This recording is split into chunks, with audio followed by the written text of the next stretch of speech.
Hunter Biden was officially charged with 3 felonies related to a 2018 gun purchase. That and more. I don't need recognition. I'm on a mission. I'm paying dues. I'm in position. I'm staying up. It's getting late. You're doing good. I'm doing great. Recognition. I'm on a mission. I'm paying dues. I'm in position. I'm staying up. It's getting late. You're doing good. I'm doing great. It is Friday, June 14th, and this is Matty, host of Political Palette. I'm gonna dive right into the headline news. So, Hunter Biden has been charged with 3 felonies related to a 2018 gun purchase. Apparently, while he was in the throes of a serious drug addiction, he decided it was a great idea to buy a firearm. Now, I know what you're thinking. What the actual hell, Hunter? I mean, if you're smoking crack every 15 minutes, maybe buying a gun isn't your top priority. The charges are pretty straightforward: lying on a federal background check form about his drug use, making false statements to a licensed gun dealer, and illegal possession of the firearm. The prosecution, led by special counsel David Weiss, is bringing the heat. They've even played recordings of Hunter himself from his own memoir talking about his crack habit. I can't even make this up. His own damn voice incriminating him in court. Now, Hunter's lawyer, Abe Lowell, is trying to argue that the form he filled out was vague. Really? We're going down the Bill Clinton, what the definition of is road again? Lowell's basically saying the form doesn't clearly define what it means to be a drug user or addict. Come on, man. Anyone with half a brain knows you're biting the pipe every few minutes. You're not exactly sober. But let's get serious for a minute. The trial isn't just about Hunter's personal demons, it's about accountability, and prosecutors are saying no one is above the law. And you know what? Damn straight. It doesn't matter if your dad's the president or if you're Joe Schmo from down the block. If you lie on a federal form, you're gonna get called out for it. And get this, Hunter only had the gun for like 11 days before his brother's widow, who he was dating at the time. Yeah, that's a little messy, I will admit. He found it and threw it away. So now we're dealing with a gun that ended up in a grocery store trash can. And if this were a sitcom, I'd say the writers are trying too hard to make the plot twisty. But nope, this is real fucking life. What really gets me is the political circus around this. Hunter's team claims this whole thing is politically motivated, and while Judge Marilyn Kia Brown barred them from making that argument in court, we all know the whisper campaigns are alive and well. It's like watching a soap opera unfold in real time, and the Republicans are chomping at the bit. The Democrats are scrambling, and we're all just here with our popcorn. But let's not lose sight of the bigger picture here. This isn't just about Hunter's poor choices. It's about the legal system working, or at least trying to. We have to ask ourselves, what does justice look like in these cases? Is it fair to go after Hunter so aggressively, or is this an example of the system doing what it's supposed to do, regardless of who you are? In any case, Hunter's got a long road ahead of him. With his gun trial and a tax evasion trial looming on the horizon, it's going to be a bumpy ride, folks. Next up, we're going to dive into a little topic that I think you guys will love, and it's been on my mind a lot lately. So, Kamala Harris and her delightful laugh. Yes, you heard me right. That laugh. You know the one.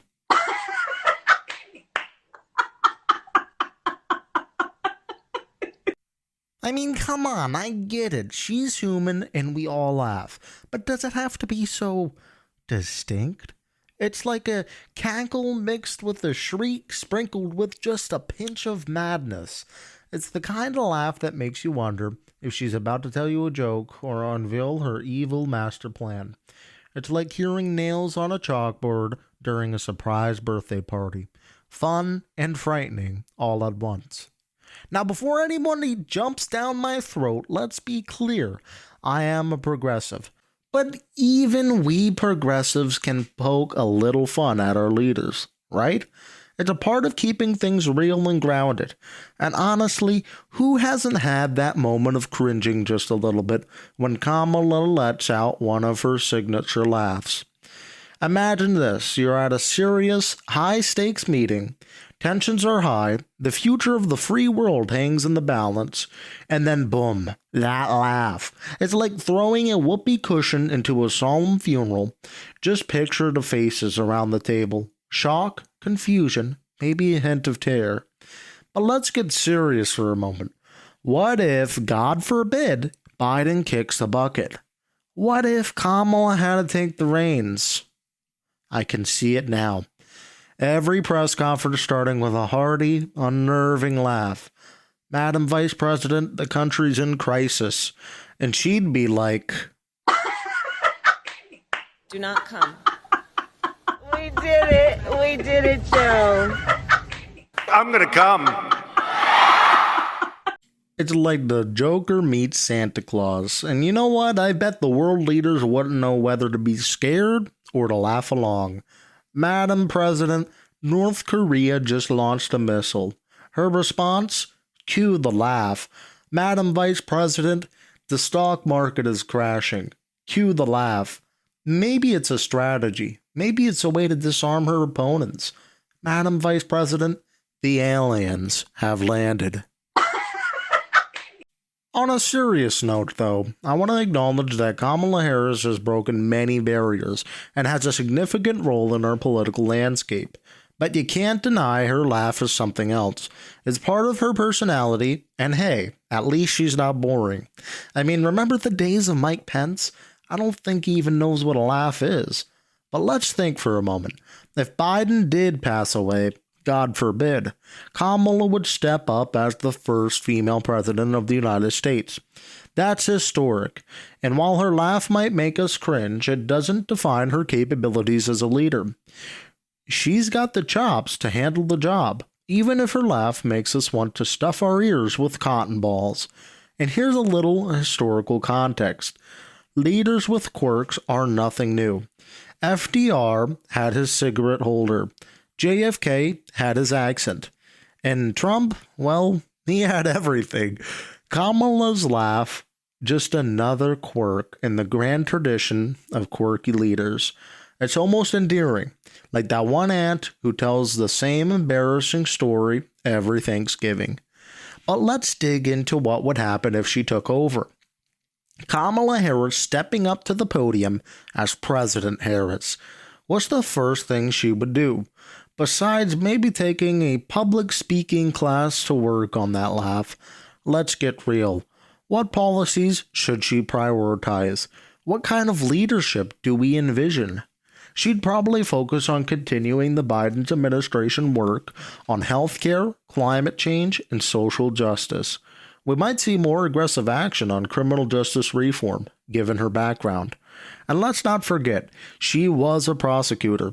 She's tough. She knows how to handle pressure. And even if she handles it with a laugh, that all makes us squirm. But here's the kicker. We, the people, would have to get used to it. Maybe we start a national Laugh with Kamala Day to desensitize ourselves. We could all practice that cackle together, bond over it, and make it our own. Turn a national quirk into a national treasure. And for those of us in the media, it would be a gold mine. Think of the headlines. Kamala laughs off crisis. Madam President chuckles her way through diplomatic talks. Harris giggles at the G20. It's endless. Late night hosts would have material for years. Saturday Night Live would have a field day. Imagine Alec Baldwin as Biden trying to get through a serious moment, while Maya Rudolph as Kamala is laughing. Oh my God. And laughing maniacally next to him. But let's not forget the seriousness of the office. Behind the laugh is a woman who has broken ceilings, faced immense pressure, and continues to stand strong. Kamala Harris as president would be historic. It would be monumental for women, people of color, and for progressives. And maybe, just maybe, that laugh would become a symbol of resilience and strength, a reminder that even in the face of adversity, we can still find a moment to laugh. So here's a thought experiment for you. Picture Kamala stepping up to the podium as President Harris. What's the first thing she would do, besides maybe taking a public speaking class to work on that laugh? Let's get real. What policies would she prioritize? What kind of leadership do we envision? But I don't know. I mean, it really depends on a lot of different things. I mean, of course, the laugh is just a quirk. It's like the weird friend with an awkward habit, but we still love them anyway. And Kamala's laugh, it's her thing. And maybe, hey, it's her secret weapon. Maybe it's so disarming that world leaders won't know how to react. Madam President, we have a crisis. And suddenly everyone's too confused to be angry. So let's laugh along, embrace the quirks, and remember, nobody's perfect, not even our leaders. But hey, it makes for great content here on Political Palette, right? We'll be right back after this message from our sponsor.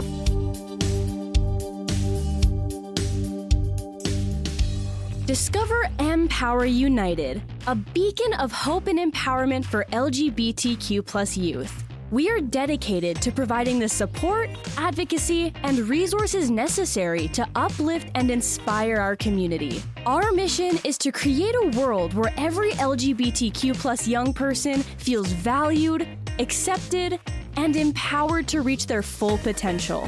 At Empower United, we offer a variety of programs and services designed to address the unique challenges faced by LGBTQ+ youth. We need your help to continue our vital work. By donating as little as $5, you can make a significant impact on the lives of LGBTQ+ youth. Visit empowerunited.org today to learn more about our programs and to make your donation.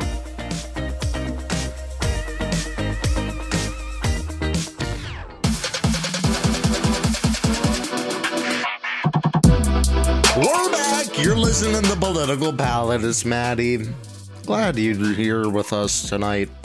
I want to talk a little bit about Bill Maher's latest book, What This Comedian Said Will Shock You.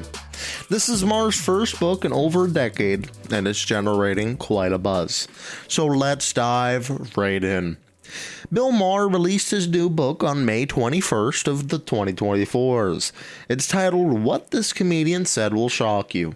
This book compiles and expands on the editorials he delivers at the end of each episode on his HBO show, Real Time with Bill Maher. These monologues tackle a wide range of topics, including free speech, cancel culture, race, religion, and more. Essentially, Maher reviewed and updated over a decade of his sharp, often controversial commentaries to speak directly to the moment we're in now. Now, I should say, Maher covers a lot of ground in this book. He dissects everything from the role of the police in society to the impact of cancel culture on free speech.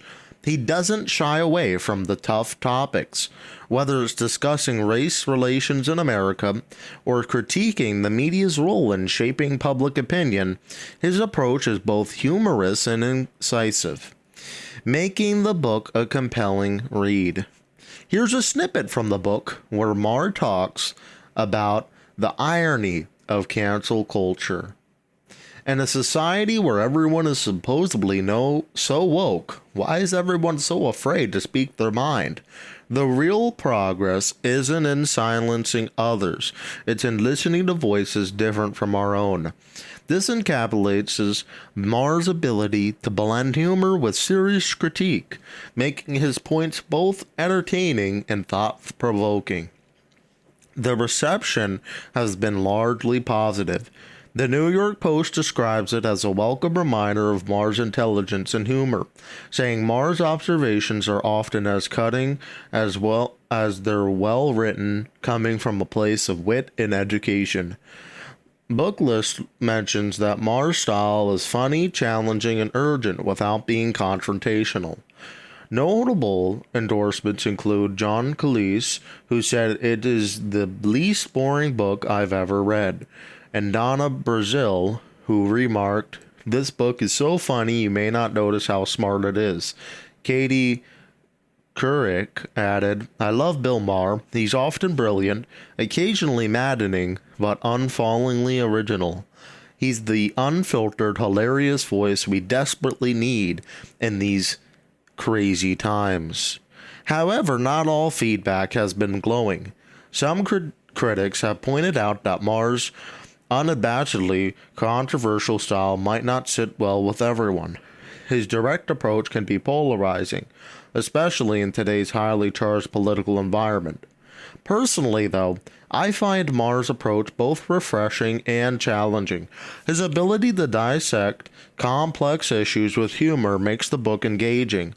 His takes on free speech and cancel culture are particularly timely and resonate with many of the ongoing debates in our society today. I appreciate how Maher doesn't pull punches. For instance, in his discussion on free speech, he states, free speech isn't just a right, it's a responsibility. If we're not willing to defend the speech we hate, we're not really defending free speech at all. This is a crucial point in today's climate where the boundaries of acceptable discourse are constantly being tested. Now, to wrap up what this comedian said will shock you, it's a must-read from anyone interested in a humorous yet incisive book or look at American politics and culture. Whether you agree or disagree with Maher, his book offers valuable insights and a unique perspective that's sure to provoke thought and conversation. This book serves as a call to action, urging readers to engage with the issues of our time and not shy away from challenging the status quo. Maher's blend of humor and serious commentary makes for an engaging read that's both entertaining and enlightening. I encourage you all to pick up a copy of the book and join the discussion. Let me know what you think about the book and send in your thoughts at speakpipe.com/politicalpalette. I'd like to hear some of your thoughts about Maher's book. Personally, I love his HBO show and all of his appearances, and I listen to Club Random a lot, his personal podcast. That's one of the podcasts that actually inspired me to make Political Palette.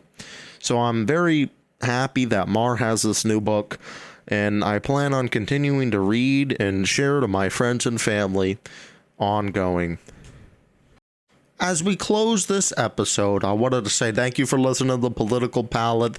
It's been Matty. You could find me at Matty Unhinged on most social media platforms. I tend to be pretty active over there. Make sure to leave a review on Spotify or anywhere else you get your podcast. And make sure to send in a voice note at speakpipe.com/Matty Unhinged. Have a great week ahead.